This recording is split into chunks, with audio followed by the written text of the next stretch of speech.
कहानी की शुरुआत होती है एक छोटे से गांव विजयपुर से। विजयपुर बहुत ही शांत और खूबसूरत गांव था। गांव के लोग हमेशा खुश रहते थे, अपनी जिंदगी हंसी खुशी बिताते थे। लेकिन इस हंसी और खुशियों के पीछे छिपा था एक ऐसा रहस्य जो किसी के भी रोंगटे खड़े करने के लिए काफी था। इस गांव में आने जाने के लिए सिर्फ 2 दरवाजे थे। लोग इन्हीं से गांव में आते जाते थे, पर बहुत कम लोग गांव से बाहर जाते थे, क्योंकि गांव वालों का कहना था कि वो दोनों दरवाजे श्रापित हैं। जिसने भी गांव से बाहर जाने की कोशिश की वो या तो वहीं मर गया या फिर रहस्यमयी तरीके से गायब हो गया। इसी वजह से कोई भी उस गांव में आने जाने की हिम्मत नहीं करता था। लेकिन फिर एक दिन 2 भाई काम की तलाश में उस गांव में आ जाते हैं, ज्ञान और राइस्टार। दोनों भाई बहुत ही मेहनती और साफ दिल के थे। दोनों ने गांव में ही छोटा मोटा काम करके एक बड़ा सा ढाबा खोल लिया और कुछ ही दिनों में वह ढाबा पूरे गांव में मशहूर हो गया और अच्छी कमाई भी होने लगी। और फिर एक शाम राइस्टार ने अपने भाई ज्ञान से कहा, भाई अब हमारा काम अच्छा चल रहा है और काफी पैसे भी जमा हो गए हैं, तो तू कल गांव जाकर कुछ पैसे माँ पापा को दे आ। ज्ञान ने हामी भरी और अगले दिन शाम होते ही वह गांव से बाहर निकल पड़ा। लेकिन उसे गांव के श्राप के बारे में कुछ भी पता नहीं था। जैसे ही उसने दरवाजा पार किया, अचानक हवाएं ठंडी हो गईं और एक अजीब सा संगीत उसके कानों में बजने लगा। वह थोड़ा आगे बढ़ा ही था कि अचानक सामने धुएं का घना गुब्बार उठ खड़ा हुआ। ज्ञान ने तुरंत ब्रेक मारी और सोचने लगा, ये धुआं अचानक कहां से आ गया। वह अभी सोच ही रहा था कि उसे धुएं में से अजीब अजीब सी चीखें सुनाई देने लगी। लेकिन ज्ञान डरता नहीं, वह अपनी बाइक उस धुएं के बीच में घुसा देता है। धुएं से बाहर निकलते ही अचानक उसके सामने एक सफेद पेड़ दिखाई देता है। वह ब्रेक लगाने की कोशिश करता है, लेकिन बाइक फिसल जाती है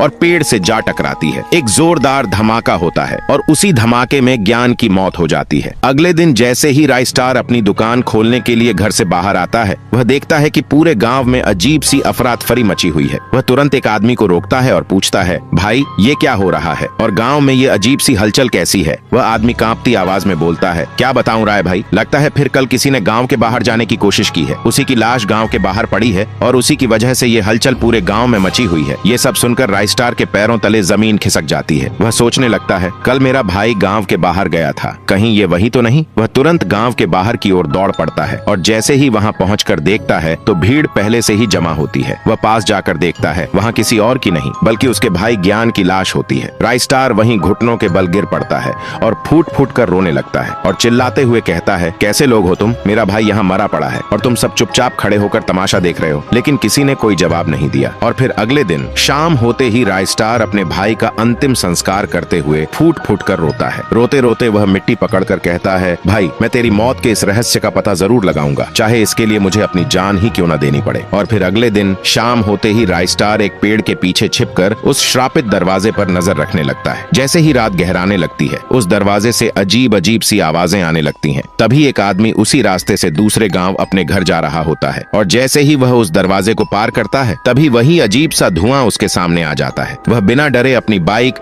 उस धुएं में घुसा देता है। पेड़ के पीछे छिपा राइस्टार ये सब देख रहा होता है। वह देखता है कि सड़क के बीचों बीच एक अजीब सा साया प्रकट होता है और फिर वह साया उस धुएं के पास जाकर एक सूखे पेड़ में बदल जाता है। और जैसे ही वह आदमी उस धुएं से बाहर निकलता है तो अपने सामने एक पेड़ देखकर उसका संतुलन बिगड़ जाता है। गाड़ी जाकर सीधा पेड़ से टकरा जाती है और उसी जगह पर उसकी मौत हो जाती है। राइस्टार यह सब देखकर पसीने पसीने हो जाता है। और फिर अगले दिन सुबह होने से पहले ही राइस्टार एक साधु बाबा को गांव में बुलाता है। वह रोते हुए रात की सारी घटना साधु बाबा को बताता है। बाबा गहरी सांस लेते हुए कहते हैं, चिंता मत करो राइस्टार, अब मैं आ गया हूँ ना, सब ठीक हो जाएगा, बस तुम मुझ पर भरोसा रखो। इतना कहकर बाबा तुरंत गहरे ध्यान में चले जाते हैं और मंत्र जाप करते हुए ध्यान लगाने लगते हैं। और कुछ देर ध्यान लगाने के बाद बाबा को दिखाई देता है करीब 50 साल पहले का दृश्य, जहाँ पर अभी उन दरवाजों का निर्माण हो रहा था। उन दरवाजों को बनाने वाला एक बहुत ही बड़ा मिस्त्री था, टंग टंग। टंग टंग एक बहुत ही नेक दिल और ईमानदार मिस्त्री था। वह हर काम बहुत ही ईमानदारी से किया करता था। पर उसका एक भाई भी था जो हूबहू उसकी तरह दिखता था और उसका नाम सहूर था। सहूर अपने भाई टंग टंग से बहुत जलता था और हर वक्त उसे रास्ते से हटाने की योजना बनाता रहता था। और फिर एक दिन सहूर ने एक योजना बनाई। दिन में टंग टंग बहुत मेहनत से उस दरवाजे को बनाता, लेकिन रात होते ही सहूर अपनी जादुई शक्तियों से उस दरवाजे को नष्ट कर देता। और जैसे ही सुबह टंग टंग उस दरवाजे को देखता तो अंदर से टूट जाता। यह सिलसिला करीब 10 से 12 दिनों तक चलता रहा। फिर इन सब बातों से दुखी होकर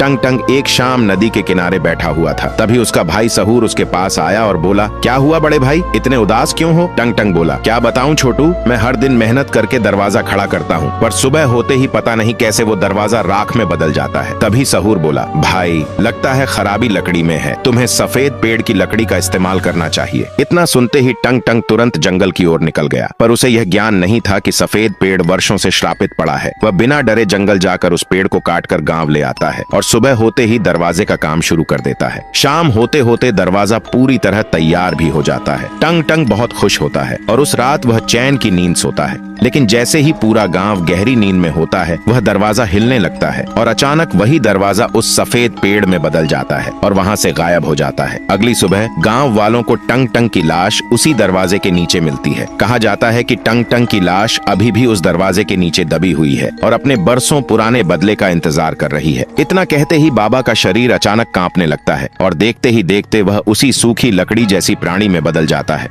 वह डरते हुए तुरंत गांव के बाहर भागने की कोशिश करते हैं, लेकिन जैसे ही वह दरवाजा पार करते हैं, उनके शरीर के चिथड़े उड़ जाते हैं। दूर खड़ा राइस्टार ये सब देख रहा होता है। वह तुरंत बाबा की लाश की ओर दौड़ता है और रोते हुए कहता है, बाबा अब आप भी मुझे छोड़कर चले गए, अब मेरा अकेले का क्या होगा। तभी एक रहस्यमयी आदमी राइस्टार के पास आता है और भारी आवाज में कहता है, विलाप मत करो पुत्र, यह सहूर ही था, टंग टंग का भाई, जो रूप बदल बदल कर घूम रहा था और आज यह टंग टंग के हाथों ही मारा गया है। तभी राइस्टार बोलता है, तो अब मैं टंग टंग को किस तरह शांत करूं और इस दरवाजे के श्राप को इस गांव से कैसे हटाऊं। वह रहस्यमयी आदमी कुछ देर सोचकर बोलता है, तुम्हें अमावस्या की रात को गांव की बगल वाली नदी में जाना होगा और कहना होगा कि अमावस्या की रात में चांद पूरा निकलता है, वहीं से एक भीतार राज प्रकट होगा, वही तुम्हारी कुछ मदद कर सकता है। राइस्टार ने तुरंत उस रहस्यमयी आदमी का धन्यवाद किया और गांव लौट आया। लेकिन उस रात कुछ अजीब होता है। वह दरवाजा अचानक हिलने लगता है और धीरे धीरे उसमें से एक लकड़ी जैसा काला साया प्रकट होता है। वह साया कोई और नहीं बल्कि टंग टंग ही होता है। वह जोर जोर से हंसने लगता है और कहता है, अब मैं पूरे गांव को खत्म कर दूंगा, कोई नहीं बचेगा, सब मारे जाएंगे। और फिर वह लोगों के घर घर जाकर उन्हें अपने जैसा बनाने लगता है और धीरे धीरे देखते ही देखते कुछ ही देर में पूरा गांव टंग टंग में बदल जाता है। अगली सुबह जब राइस्टार घर से बाहर आता है, वह देखता है कि पूरे गांव के लोग कुछ अजीब सी मूर्तियों में बदल चुके थे। वह कुछ समझ पाता उससे पहले ही वे मूर्तियां जोर जोर से चिल्लाने लगती हैं, बदला, हमें बदला चाहिए, बदला।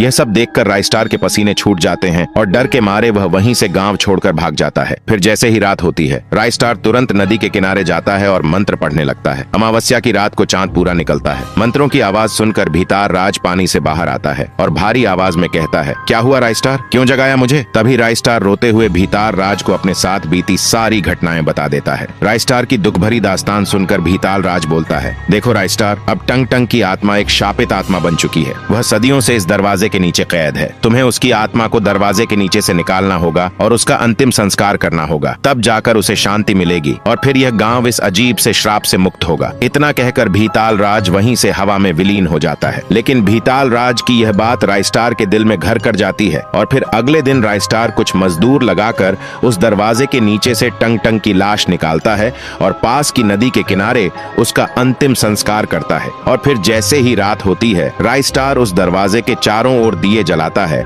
और पूरे गांव वालों के साथ टंग टंग से माफी मांगता है और कहता है, माफ कर दो टंग टंग भाई, आज के बाद ऐसी गलती जिंदगी में कभी नहीं होगी। तभी उस दरवाजे के भीतर से टंग टंग का साया प्रकट होता है और धीरे धीरे हवा में विलीन हो जाता है। और उस दिन के बाद कभी भी इस गांव में आने जाने के लिए कोई पाबंदी नहीं लगी और वह गांव हमेशा के लिए श्राप से मुक्त हो गया। लेकिन अभी भी हर अमावस्या की रात को राइस्टार टंग टंग की कब्र पर जाकर दीप जलाकर उसे याद करता और कहता, भाई अपनी कृपा इस गांव पर बनाए रखना। तो गाइज, यह कहानी आपको कैसी लगी, लाइक, शेयर और सब्सक्राइब करके जरूर बताना। तो मिलते हैं किसी और नए वीडियो पर।